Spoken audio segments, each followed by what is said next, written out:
Hey horror fans, once again it's the Horror Miser Monty G, and today we're going to review the movie Day of the Dead Bloodline. Now, Day of the Dead Bloodline is a 2018 Bulgarian-American action horror film. It was directed by Hector Hernandez-Vicens. It stars Sophie Skelton, Jonathan Schreck, and Jeff Gunn. This is a remake of the 1985 film Day of the Dead by George A. Romero. And I know what you're going to say. Here we go for another remake. Well, unfortunately, that's the trend of Hollywood now. Everything's going to get remade. You're going to have remakes. You're going to have reboots. You're going to have reimaginings of movies, TV shows, music. It's the way of Hollywood now. And my take on this is that so long as the story is good, it holds its own, it pays some homage to the original, and that's basically what I expect out of a remake. You know, as long as the story is good, it pays homage to the original, and it tells its own story. You know, it shouldn't have to copy everything that made the original great one that you decide to remake it. But I digress. Let's go on ahead and do my review of Day of the Dead Bloodline. Now, just like in the original Day of the Dead, we basically see the beginning of how the zombie virus starts. We see how it starts, and eventually we get to 5 years later, and we see that the main character, Zoe, is now part of this military installation where they are trying to while they're trying to survive, while the zombies are kept outside. They're trying to find a cure to the zombie virus, but in this one, they call them rotters.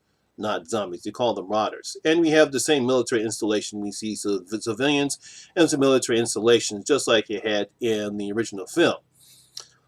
When they have to go out on a run to get these antibiotic medication for a girl that's sick, they eventually go back to the university in order to get the antibiotics. Unfortunately, unbeknownst to the caravan, a zombie hides underneath the van, and I kind of find it weird. It apparently that it's the same zombie that we see early before that he got attacked, and his name is Zach or Mark. I think his name is Mark. Yeah, his name is Max. Max, my bad. His name is Max. And he had a thing for Zoe, and eventually before he got bit by a zombie, when the attack first started, he tried to rape her.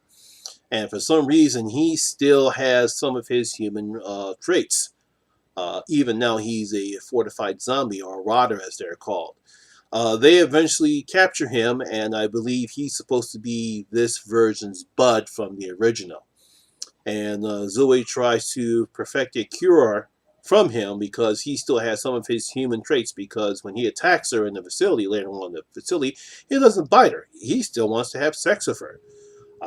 And we eventually see that he still wants her. And that's basically what the premise of this movie is about. Now, I actually did enjoy this film. It's very in-your-face, gut-wrenching horror picture, and there are some very great practical effects, very decent gore. These zombies really go into town when they attack a human. They're not like George A. Romero's slow-moving zombies. They're sort of more like a halfway of the zombies that we saw in the Zack Snyder remake. They're not that fast, but they are not slow and rumbling. And when they do attack, they really do attack, and they really go to town when they feast on human. And some of the special effects were great. I even like the effects they did on this version's Bud, Max, when he becomes a zombie. He's facial expressions, he's got this real, somewhat similar Joker-like grin when he smiles a lot. And I really do like that of this picture. The acting was so-so, what you expect. You know, some of the acting was okay. Sophie Skelton does what she can, and as Zoe Parker.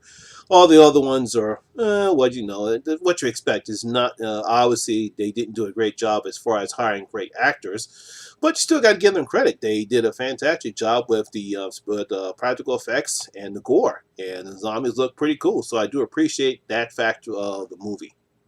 There are some aspects I didn't like about this picture. I would say right around the third act, when the zombies start to overrun the facility, as we did in the original one. I really didn't like the main villain. What was his name? Miguel. Yeah, I really didn't like him a lot. He was definitely overseeing his lines or just reading his lines. He didn't seem threatening, but I guess he was trying to be like the guy in the original one.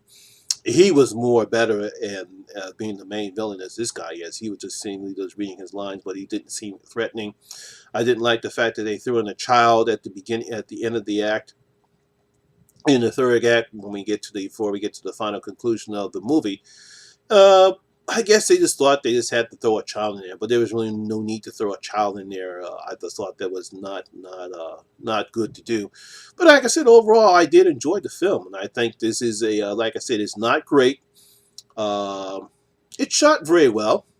So you got to give the production company pretty good God's Valley shot it. Good practical effects. It's good popcorn fun.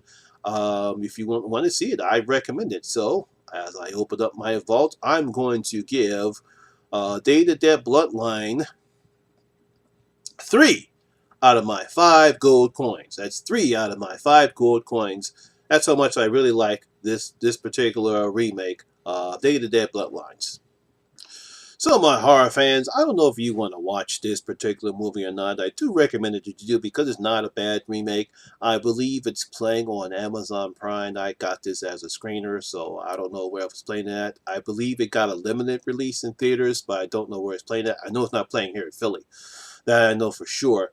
But if you can actually find it, hey, look, go watch it and have yourself a good time. Like I said, it's pretty good. It's not great by any stretch of the means. But hey, look, if you want to see some good gore and some nice zombie kills and some, have a good popcorn time, hey, I suggest you go find it and watch Day of the Dead Bloodlines. Well, that's my video for today. I thank you guys for watching, and I really appreciate that you'll do. And if you do like this video, please give it a thumbs up because it really helps me out right now. Also, if this is your first time here, please hit that subscriber button and ring that notification bell. That way you can become part of the horror experience with me, the Horror Miser Monty G. And as always, all my social media links will be down in the description box below as well. Once again, my name is Lamont Smith, better known as the Horror Miser Monty G. And always remember, horror rules.